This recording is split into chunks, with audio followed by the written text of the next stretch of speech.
Vem cá. Vamos conversar ao vivo agora com o irmão do jovem que foi envenenado por chumbinho. Gente, atenção porque eu tenho uma notícia nova. Vamos lá.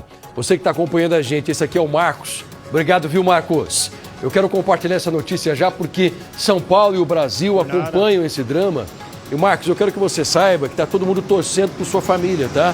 Nós temos um desejo muito forte, mas muito forte mesmo, de que o Lucas saia do hospital. Eu vi uma entrevista que você deu que eu achei linda essa entrevista. Você falou o seguinte, olha, eu como irmão, eu sempre vou acreditar na melhora do meu irmão.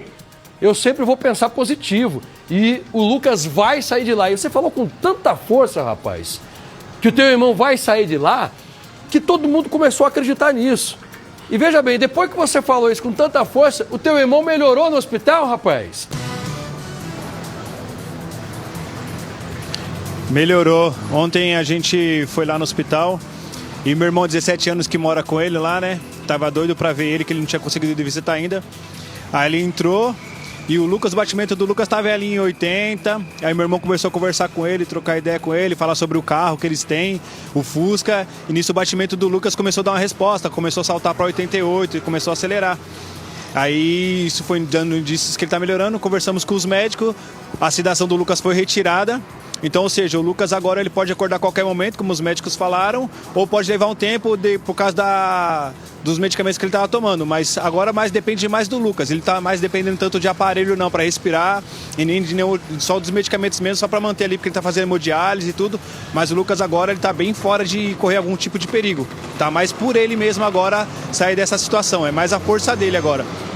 Pois é, se os medicamentos foram retirados, ele agora vai sair da sedação. O próximo passo é o Lucas acordar. E é interessante que teu irmão fique lá e converse com ele, porque aí o Lucas ele começa a lembrar, ele começa a ter consciência. A consciência vem aos poucos. Depois que você tira a sedação, a medicina explica que a consciência é um processo. Para uns demora mais, para outros demora menos. E você falou de uma outra coisa, que o teu irmão sempre teve muita vontade de viver, né? Ele nunca se entregou para nada, muito pelo contrário, ele sempre foi um grande batalhador. Sim. É isso, né? Sim, sim. O Lucas, ele sempre foi esse menino guerreiro desde pequeno, né? Sempre trabalhou, sim.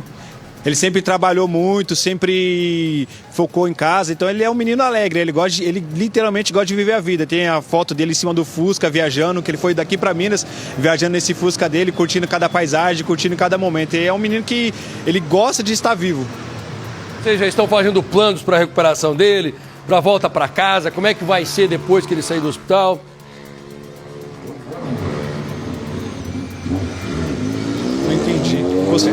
Vocês já estão fazendo planos?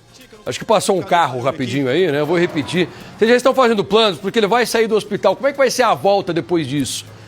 Vocês sabem? Vai para casa onde ele morava? Como é que vai ser? Sim, não. A gente já está fazendo alguns planos já.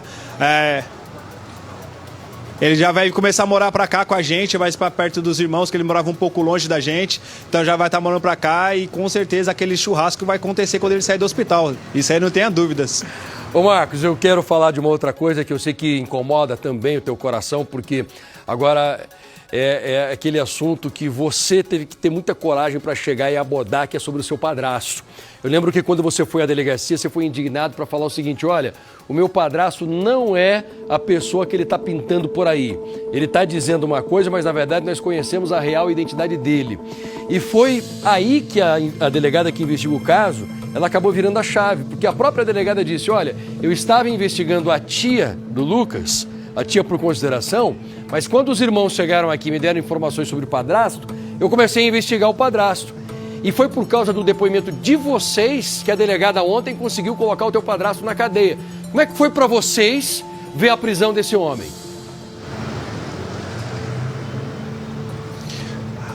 Pra gente foi uma questão de alívio, né? Porque eu falo por mim, né? A própria irmã dele já estava com medo dele estando solto por aí, né?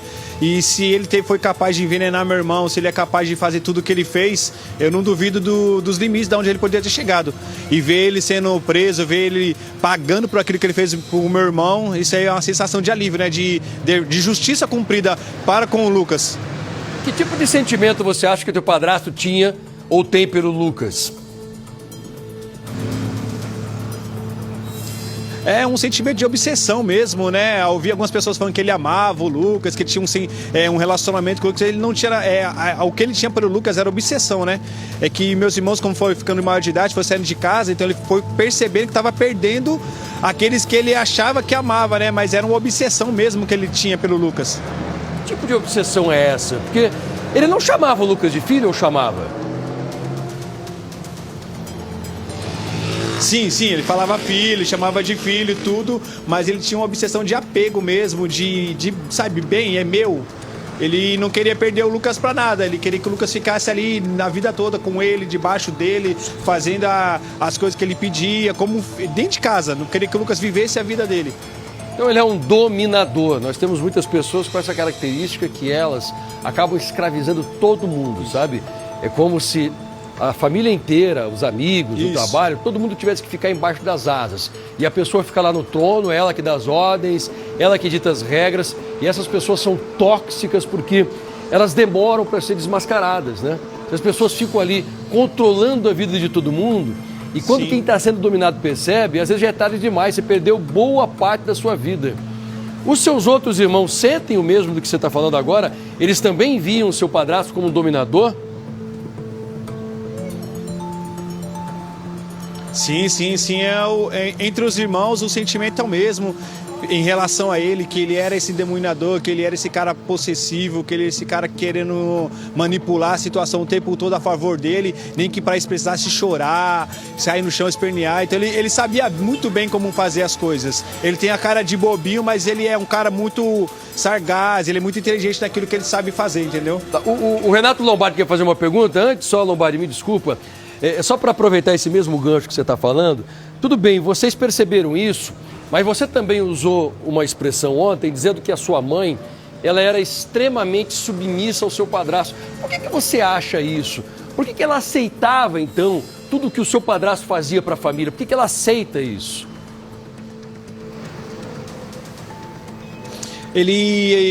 Ela sofria ameaças sobre ele, né? Então ele usava muito do psicológico aqui com a minha mãe, também com meus irmãos também, né? Igual eu vi algumas pessoas falando, por que ela não falou antes, se ela sabia? É a mesma coisa que para os meus irmãos, né? Eles levaram anos depois do abuso, né, para contar aquilo que eles sofriam dentro de casa, né? Porque eu acredito que não é fácil para ninguém, como não foi fácil para eles contar isso, ainda mais em rede assim nacional para todo mundo, mas sofria muito psicológico, né? Muito abalado. Ele ameaçava muito, inclusive ele fez ameaças falando que ele pode ser preso, mas quando sair, aqueles que colocaram ele dentro da prisão vão pagar, falando que ele vai, mas ele não vai sozinho, ele vai arrastar alguém. Então ele sempre foi muito esse tipo de cara.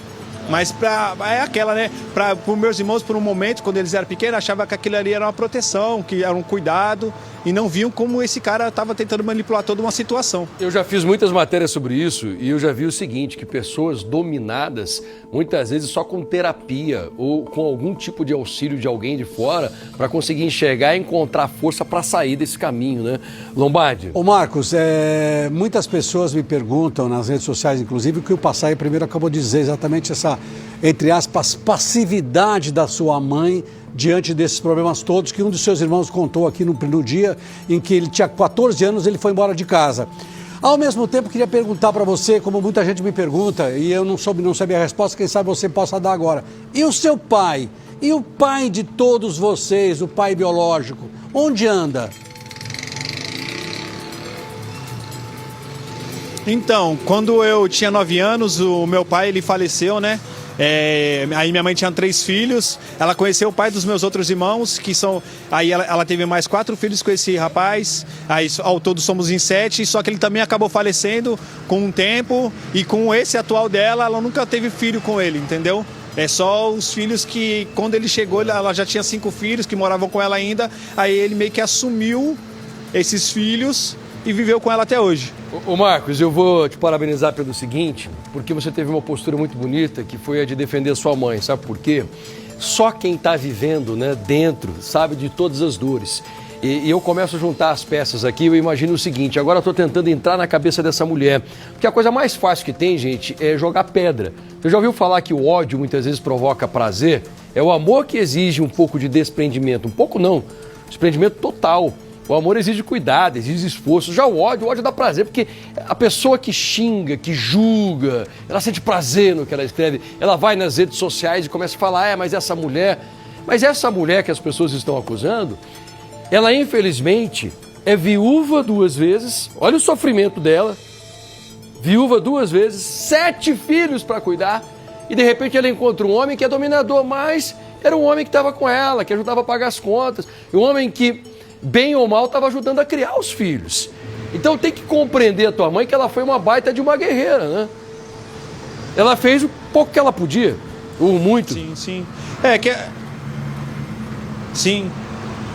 O pessoal me vê assim falando, ele é filho, ele vai ter que defender a mãe, mas a gente não pode ser imparcial. Se eu falo assim, se minha mãe realmente tivesse envolvimento com alguma coisa, pra mim ela teria que pagar, porque é meu irmão que tá no hospital, mas conhecendo o coração da minha mãe, das irmãs dela, era a única que nunca teve leitura, minha mãe não tem leitura de nada, minha mãe infelizmente não sabe, para conversar com ela pelo WhatsApp é só em áudio que a gente consegue conversar com ela, então ele meio que aproveitou sim, com certeza, dessa situação, dessa debilidade até da minha mãe assim.